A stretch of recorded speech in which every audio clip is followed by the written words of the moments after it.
Hello, ladies and gentlemen. Welcome back to HIMediaTV. I'm your host, Evan from HIMediaTV, and welcome back to this. I'm going to be honest, I don't know what podcast I was going to put this under yet.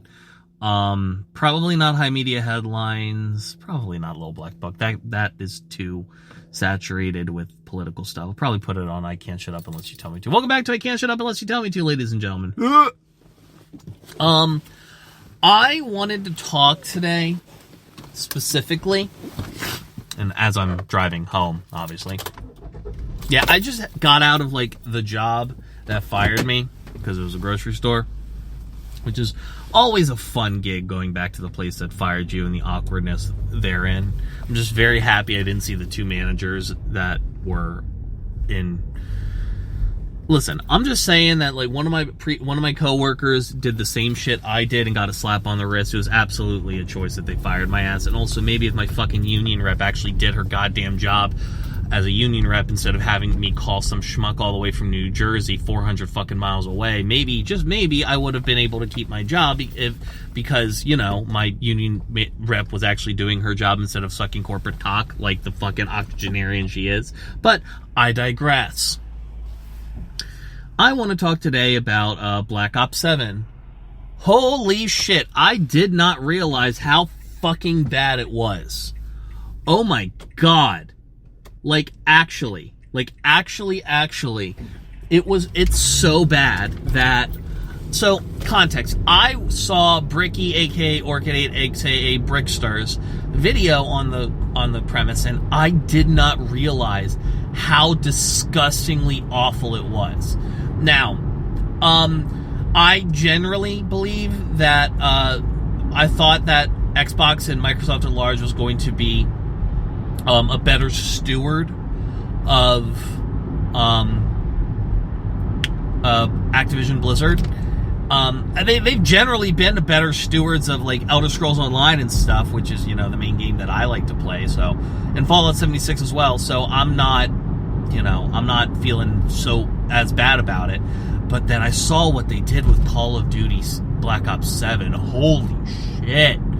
For context, it's not just the calling cards that they got flack for as AI. I thought it was just the calling cards. No. The entire game is very obviously, AI written. The script was it has to be written by AI because, the Black Ops games have historically been, kind of politically charged. They have been commentaries on, on, Black Ops, military endeavors and, the how, kind of awful, there are no good guys type of thing. It was always a very, very, very political endeavor. And as such, there's a higher level of writing. Even the campaign for the last Black Ops 6 was, it wasn't the best thing in the world, because no Call of Duty campaign is ever going to be that damn good. But the choices that they made with it were pretty fucking interesting, and the twist at the end, that was compelling, So it's that kind of leads me to a point where I'm just I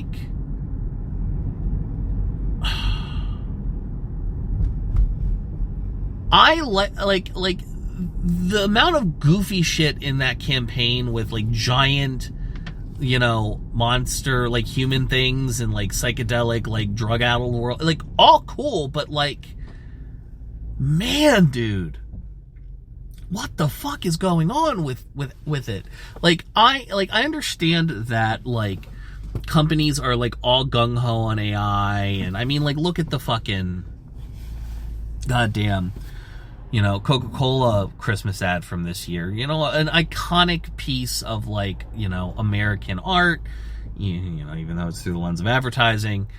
It's blatant Christmas Americana, and it's they just can't stop being lazy.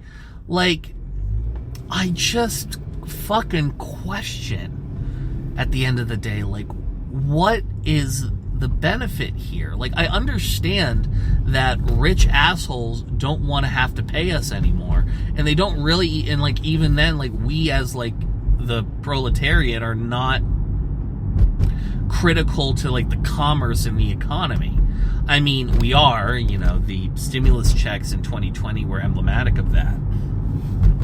But man, dude, I didn't realize that, like, this, like, I'm very happy that this is the Call of Duty that's failing, because, like, there's obviously going to be people who buy it and shit, because people just want to play the fucking multiplayer, whatever.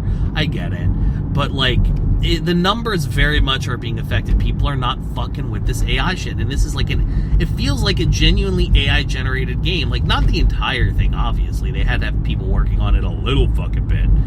But, like, there is very much an apathy present from the people that worked on this game. Like, it's insane to me that Activision Blizzard, and let's be specific, Microsoft were the ones that pushing this, that they thought that this was going to be something that they could reasonably get away with and people would consume. I think that this Call of Duty not being as much of a financial success as they would have hoped will ultimately lead to, a lot of these AAA games, like, looking at the generative AI they're putting in their games and realize, oh, this is not exactly a fantastic idea long term. Now, granted, you and I know that, but, like, if there's one thing I have learned in my recent adult life since I became an adult, is that the people that are wealthy and the people that are in power, broadly speaking,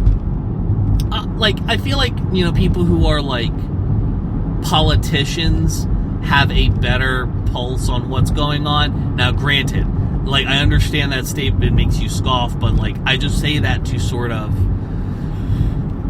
paint a picture of how out of touch the wealthy and the powerful are. And the wealthy and the powerful are so out of touch that, I think they're not going to realize that this ain't it until, the numbers start reflecting in their bottom lines that, oh, this ain't actually doing well. Which is wonderful.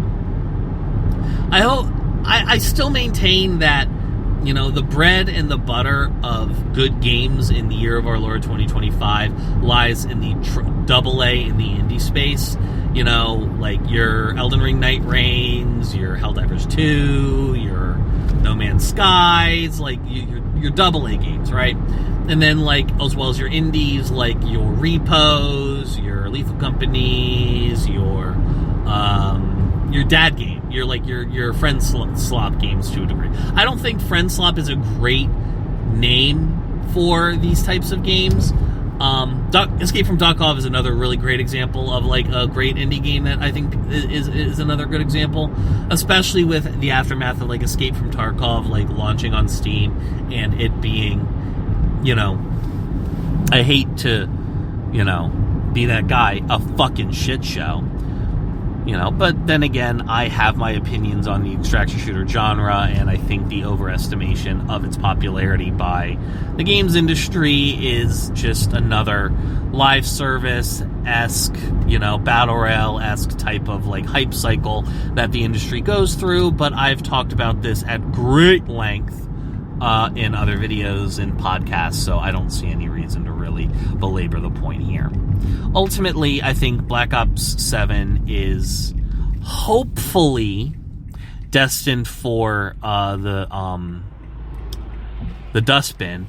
I think it's just so funny conceptually that Call of Duty Ghosts was considered, like, such a bad game and such a, that it kind of refactored how they did Call of Duty. And I feel like so many people in the Call of Duty space would kind of look at that. They would look at, a Call of Duty Ghosts. If Call of Duty Ghosts came out today, I feel like a lot of people would be really, really happy with it. Like, add Omni movement to Call of Duty Ghosts, and I think people would be thrilled.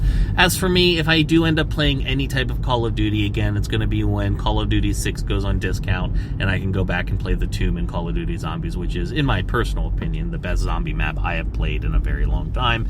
Probably beating out Kino on Black Ops 1, and I'm saying that through rose-colored glasses. So honestly, at the end of the day, I am hopeful that I'm just to end it on this note, this fucking AI bubble needs to fucking pop yesterday, but you all already knew that. Regardless, ladies and gentlemen, thank you so much for listening to this episode of I Can't Shut Up Unless You Tell Me To.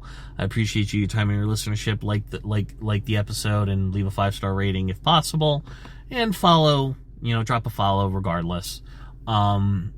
And if you want to, please join our Discord community. We have a really verbose Discord and a great community, and I'd love you to be a part of it. And links in the description for that.